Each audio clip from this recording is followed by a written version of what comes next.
देखिए क्यों सर, आपकी बीएससी वाले बच्चे अटेंड कर सकते हैं क्या? आप कोई से भी एग्जाम की तैयारी कर रहे हो, क्लास अटेंड, आप लोग दाग रहे हो दोस्तों, कुछ इस टाइप से दाग रहे हो कि रेंज मैक्सिमम आए, मैक्सिमम आए, ये मैक्सिमम आए।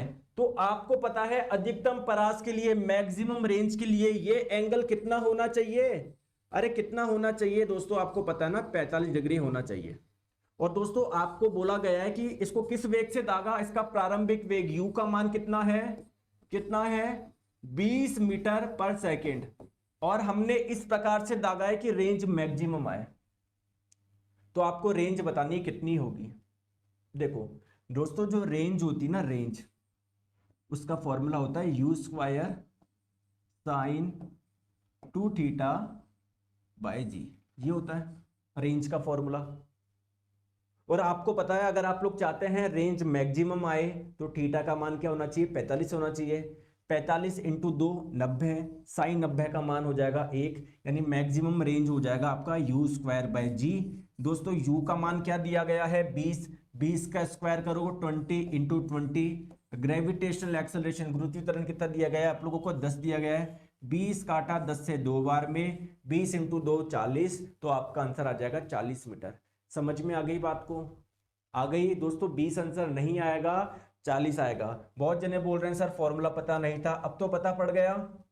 अब फॉर्मूला पता पड़ गया, अब तो भूलोगे नहीं, सिंपल सा फॉर्मूला है ना। चलिए बहुत बढ़िया। नेक्स्ट क्वेश्चन आपकी स्क्रीन पे, बहुत बहुत बहुत अच्छा क्वेश्चन। आप लोग बस रटते हो, केपलर का पहला नियम ये बोलता है, केपलर का दूसरा नियम ये बोलता है, केपलर का तीसरा नियम ये बोलता है। लो ये क्वेश्चन आप लोगों के केपलर के तीसरे नियम से ही बनेगा। बनाओ इस क्वेश्चन को, बताओ। देखो सूर्य के चारों ओर, चलो दोस्तों आपको पता है जो सन है ना, सन, सन सूर्य, इसके चारों ओर जितने भी ग्रह होते हैं वो सन के चारों ओर चक्कर लगाते हैं, चाहे वो पृथ्वी हो, चाहे वो शुक्र ग्रह हो, चाहे वो कोई सा भी ग्रह हो, ठीक है। चलिए, तो दोस्तों बोला जा रहा है सूर्य के चारों ओर ग्रह ए का आवर्त काल, कोई ग्रह ए है ना, तो भाई सूर्य के चारों ओर चक्कर लगा रहे, इसमें कुछ समय लगेगा, हो सकता है 100 दिन लगे, 200 दिन लगे, 50 दिन लगे, तो पूरा एक चक्कर लगाने में जो समय लगेगा उसको बोलते हैं टाइम पीरियड यानी आवर्तकाल। तो उस एक ग्रह को पूरा चक्कर लगाने में जो समय लगेगा उसको बोलेंगे ए का आवर्तकाल। क्या बोला जा रहा है, सूर्य के चारों ओर ग्रह का आवर्तकाल, ए ग्रह का आवर्तकाल बी की तुलना में 8 गुना है। यानी कोई एक और कोई ग्रह होगा बी, इसको पूरा चक्कर लगाने में जो समय लग रहा है उसको हम लोग बी का आवर्तकाल बोलेंगे, ठीक है। तो बोला जा रहा है कि जो टाइम पीरियड है ना ए का, यानी ए का जो आवर्तकाल है वो क्या है, 8 गुना है। किसका 8 गुना है, बी का जो आवर्तकाल है उसका 8 गुना। ए की सूर्य से दोधी बी की सूर्य के से कितनी गुना अधिक है, ठीक है। तो दोस्तों सन से ए की कुछ डिस्टेंस होगी, इसको हम लोग आर ए बोल देते हैं। जो बी ग्रह होगा, बी प्लैनेट होगी, उसकी सन से कुछ डिस्टेंस होगी, उसको हम लोग आर बी बोल देते हैं। तो बेसिकली ये बोला जा रहा है आर ए, यानी जो ग्रह ए की दूरी है सन से वो कितनी ज्यादा है, ठीक है। ये आप लोगों को बताना। अब कैसे करें सर इस क्वेश्चन को सॉल्व, चलिए मुझे बताइए केपलर का तीसरा नियम क्या बोलता है, बताओ क्या बोलता है केपलर का तीसरा नियम। सर केपलर का तीसरा नियम यह बोलता है कि किसी भी ग्रह का आवर्तकाल, किसी भी ग्रह का आवर्तकाल का जो स्क्वायर होता है ना, किसी भी ग्रह के आवर्तकाल का जो वर्ग होता है ना, वो डायरेक्टली प्रोपोर्शनल होता है किसके, उसकी सूर्य से दूरी के घन के।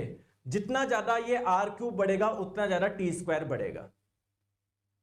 तो कुल मिला के हम लोगों को यह समझ में आ गया T square A by T square B ये किसके बराबर होगा, आर क्यूब ए बटे आर क्यूब बी के, इसके बराबर होगा। हम लोगों को यह समझ में आ गया, इतनी सी बात समझ में आ गई बस। केपलर का नियम हम लोग पढ़ते सभी है, कभी क्वेश्चन सॉल्व नहीं करते, इसलिए एग्जाम में जब आता है पता नहीं हम लोग बिल्कुल बैठ जाते हैं ऐसे। आ जाओ, तो आप लोग मुझे बताएंगे T A by T B का मान क्या है, 8 है, ठीक है। तो ये T square A by T square B क्या हो जाएगा, भैया 8 का स्क्वायर कर लो, 8 का स्क्वायर हो जाएगा 64, तो 64 बराबर R A by R B का, ये बोल दूं मैं क्यूब बोल दूं, दोनों साइड क्यूब रूट लोगे, 64 का क्यूब रूट क्या आएगा 4 आएगा, तो 4 बराबर R A by R B. यहां से आप लोगों का आ गया आर ए जो होगा वो 4 टाइम्स होगा आर बी के, यानी ए ग्रह के सूर्य से जो दूरी है जिसको आपने आर ए माना वो क्या होगी 4 गुना होगी, किससे, बी ग्रह के सूर्य से दूरी की। Option number A.